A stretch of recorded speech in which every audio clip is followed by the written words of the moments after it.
Hi எல்லாருக்கும் வணக்கம். இன்றைக்கி நான் ஒரு மீன் குழம்பு தாங்க வைக்க போகிறேன். இதில் மசாலா அரைக்கிறது அதெல்லாம் ஸ்பெஷல் கிடையாது. நம்ம எப்போவுமே இந்த வெங்காயம் தக்காளி எல்லாம் அரைச்சி ஊற்றி வைக்கிற மாதிரி தான். இதில் ஸ்பெஷல் அப்படின்னா நம்ம மீன் குழம்பு அப்படின்னாலே வச்சதுக்கப்புறமா அந்த குழம்புல நல்லா ஊற வச்சு அதுக்கப்புறம் சாப்பிடும்போது தான் நல்லாயிருக்கும்னு சொல்லுவோம் இல்லையா. ஆனால் இப்படி வைக்கிற மீன் குழம்பு நம்ம உடனே செஞ்சு சாப்பிடும்போதும் அந்த மீன் நல்லா அந்த மசாலாவில் ஊறி ரொம்ப நல்லாயிருக்கும். அதுதான் இன்றைக்கி எப்படி அப்படிங்கிறத உங்க கூட ஷேர் பண்ணிக்க போகிறேன். இப்போது இதுக்கு நான் 1 கிலோ மீன் எடுத்திருக்கேன்னா அதில் வந்து கொஞ்சம் ஃப்ரை பண்ணுறதுக்காக எடுத்து வச்சிட்டேன். மிச்சம் மீன் தான் வந்து குழம்புக்காக எடுத்து வச்சுருக்கேன். அதனால் ஒரு லெமன் சைஸில் கொஞ்சம் கம்மியாக தான் புளி எடுத்து ஊற வச்சு வச்சுருந்தேன். ஊற வச்ச புளியை நல்லா கரைச்சி எடுத்துகிட்டு ஒரு பாத்திரத்தில் எடுத்து வச்சுட்டேன். இதில் கல்லுப்பு தேவையான அளவுக்கு நம்ம குழம்புக்கு எந்த அளவுக்கு தேவையோ அந்த அளவுக்கு உண்டான கல்லுப்பை இப்போ இந்த புளியிலேயே சேர்த்தாச்சு. சேர்த்துட்டு நான் சாம்பார் தூள் போட்டிருக்கேன், மஞ்சள் தூள் கொஞ்சம் போட்டிருக்கேங்க.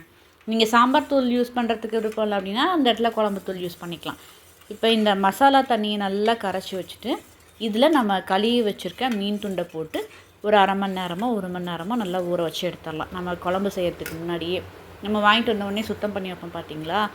இந்த மாதிரி ரெடி பண்ணி வச்சுட்டு அதுக்கப்புறம் குழம்பு வைக்கும்போது இது ரொம்ப டேஸ்ட் நல்லாயிருக்குங்க. நான் செஞ்சு சாப்பிட்டுட்டு ரொம்ப நல்லா இருந்தனால தான் ரொம்ப நாள் கழித்து இந்த வீடியோவும் சரி இதை போடலாம் அப்படின்ட்டு நான் இதை ஷேர் பண்ணியிருக்கேன். இன்றைக்கி நான் எடுத்துருக்கிறது ரோகு மீன் தாங்க எடுத்திருக்கேன். இப்போ இந்த தண்ணியில் ஊற வச்சுட்டு எனக்கு போதுமான அளவுக்கு இருந்துச்சு இந்த மசாலா தண்ணி. அதனால் இதை அப்படியே ஊற வச்சுட்டேன். ஒரு வேளை உங்களுக்கு பத்தலை அப்படின்னா அதுக்கு தகுந்த மாதிரி எந்த அளவுக்கு மீன் எடுக்கணுமோ அந்த அளவுக்கு இந்த புளி தண்ணி ரெடி பண்ணிவிட்டு நம்ம ஊற வச்சுட்டு செய்யலாம். இந்த மீனெல்லாம் ஊற வச்சதுக்கப்புறமா இதுக்கு நான் மசாலா அரைச்சி எடுத்துக்க போகிறேன் குழம்புக்கு. நான் இன்றைக்கி கொஞ்சம் வேலை சீக்கிரம் முடியணும் அப்படிங்கிறதுனால வெங்காயத்தெல்லாம் வதக்கி அரைக்கலாங்க. எல்லாத்தையும் பச்சையாகவே அரைச்சிட்டு அதுக்கப்புறம் வதக்கிக்க போகிறேன். இது டேஸ்ட்டுமே ரொம்ப நல்லாயிருக்கும். இப்போ இதுக்கு என்னென்ன எடுத்திருக்கேன் அப்படின்னா ஒரு 15-20 சின்ன வெங்காயம் எடுத்திருக்கேன், பெரிய தக்காளி 1 எடுத்திருக்கேன், அரை ஸ்பூன் சோம்பு, மிளகு ஒரு 5-6 எடுத்து வச்சுருக்கேன். அப்புறம் இது கூட ஒரு வரமிளகாவும் சேர்த்துருக்கேங்க. சாம்பார் தூள் சேர்த்தாலுமே இன்னொரு வரமிளகா சேர்த்துக்கிறேன். கொத்தமல்லி கொத்தமல்லி 1 ஸ்பூன் எடுத்துக்கிட்டேன். இது கூட 1 டேபிள் ஸ்பூன் அளவுக்கு துருவன தேங்காயும் எடுத்துக்கிட்டேங்க. அப்படி இல்லைனாக்க கீத்து போட்டு ஒரு 2 பல் அந்த அளவுக்கு தேங்காய் சேர்த்தாலே போதும். சேர்த்தோம்னா கொஞ்சம் நல்லாயிருக்கும் தேங்காய் சேர்த்து அரைக்கும் போது. இப்போது நான் ஒரு வானல் வச்சாச்சுங்க. மண்சட்டி தான் வச்சுருக்கேன். இதில் கடுகு வெந்தயம் தாளிச்சிட்டு சின்ன வெங்காயம் பெரிய வெங்காயம் 2யுமே மிக்ஸ் பண்ணி தான் இன்றைக்கி எடுத்திருக்கேன். இது கூட பச்சை மிளகா ஒன்றும் போட்டு நல்லா வதக்கி எடுத்துக்கிறேன். இப்போ நல்லா வதங்கிடுச்சு. அரைச்சி வச்சுருந்தேன்ல பார்த்தீங்களா பச்சையாக சின்ன வெங்காயம் தக்காளி அந்த மசாலாவை இது கூட சேர்த்துட்டு நல்லா கொஞ்சம் திக்கான பேஸ்ட்டாகவே தண்ணி எதுவும் சேர்க்கல. அதுக்கப்புறம் வேணால் இந்த ஜாரில் கொஞ்சம் தண்ணி ஊற்றி நம்ம தனியாக எடுத்து வச்சுக்கலாம். இப்போ இந்த பேஸ்ட்டை இந்த எண்ணெயிலேயே போட்டு ஒரு 2 நிமிஷத்துக்கு வதக்கும்போது இதோட பச்சை வாசனை எல்லாம் போயிடும். அதுக்கப்புறமா நம்ம இந்த ஊற வச்சுருக்கோம் பார்த்திங்களா தண்ணி, அந்த மீனெல்லாம் தனியாக எடுத்து வச்சுட்டு அந்த தண்ணி இதில் ஊற்றிக்கலாம்.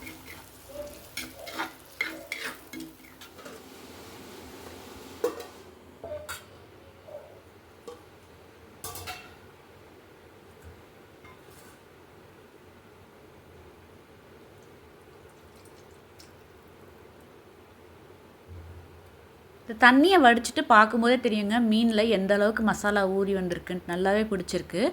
இப்படி செய்யும்போது நல்லாயிருக்குங்க. எப்போ வச்சாலும் மீன் குழம்பு நல்லாவே வர மாட்டேங்குது அப்படின்னு நினைக்கிறவங்க இந்த மெத்தடில் ஒரு டைம் ட்ரை பண்ணி பாருங்களேன், ரொம்பவே நல்லாயிருக்கும். இந்த தண்ணி அப்படியே அந்த மசாலா வதங்கினதுக்கு அப்புறமா இதை அப்படியே சேர்த்துடலாங்க. சேர்த்துட்டு தேவையான அளவுக்கு தண்ணி ஊற்றி ஒரு கொதி நல்லா வந்ததுக்கப்புறமா உப்பு புளிப்புலாம் செக் பண்ணி பார்த்துக்கோங்க. இந்த டைமில் எனக்கு இது வந்து கரெக்டாக தான் இருந்துச்சு. இந்த மசாலா நல்லா வதங்கி வந்துருச்சு. இதில் இந்த புளி தண்ணியை சேர்த்துட்டு இன்னும் கொஞ்சம் ஜாரில் தண்ணி வச்சுருக்கேன், அதையும் இதில் சேர்த்துட்டு ஒரு 10 நிமிஷத்துக்கு நல்லா கொதிக்க வச்சிட போகிறேன். இன்னொரு விஷயம், மீன் குழம்புமே கடலெண்ணெயில் தாளிச்சோன்னு வச்சுக்கோங்களேன் ரொம்ப நல்லாயிருக்கும் டேஸ்ட்டு. நல்லெண்ணெயில் வந்து எப்போயாவது தான் செய்வேன். மோஸ்ட்லி கடலெண்ணெய் சேர்த்து தான் இந்த மீன் குழம்புலாம் வைப்பேன். ரொம்ப நல்லாயிருக்கும். எனக்கு நல்லெண்ணெயோட கடலெண்ணெயில் செய்கிறது வந்து டேஸ்ட் ரொம்ப நல்லாயிருக்க மாதிரி இருக்கும். அந்த தண்ணி மசாலா தண்ணியும் ஊற்றியாச்சு. இதை ஒரு 10 நிமிஷத்துக்கு மூடி போட்டு இதோட பச்சை வாசனை போக நல்லா கொதிக்க வச்சு எடுத்துகிட்டு போகிறேன். இப்போ இந்த டைமில் கூட நம்ம உப்பு காரம்லாம் செக் பண்ணி பார்த்துக்கலாங்க, கரெக்டாக இருக்கான்னு செக் பண்ணிடலாம்.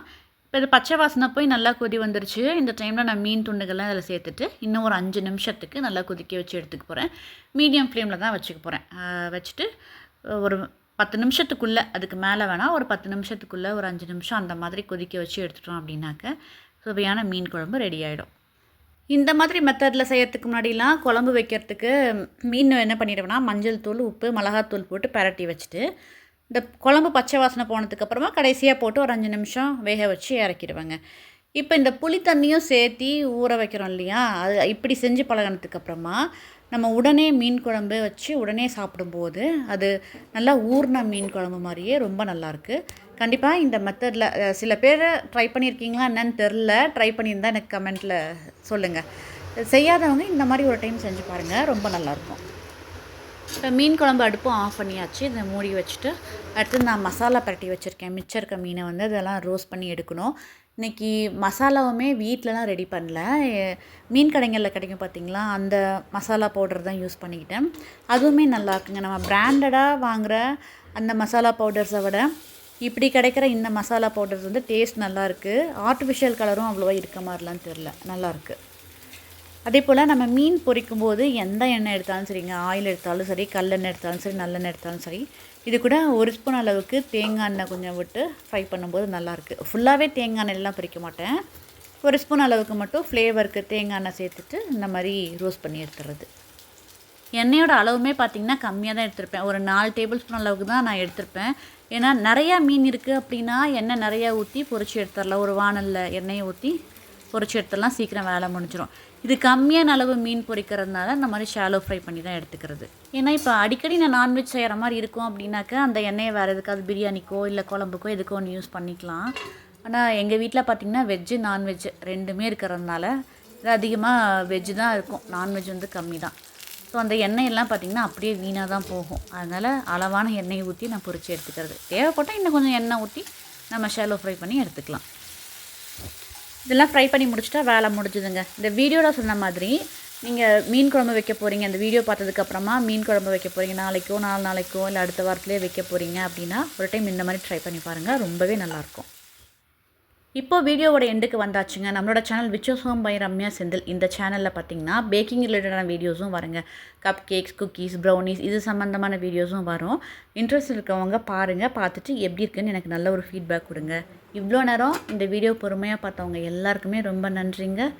பாய்.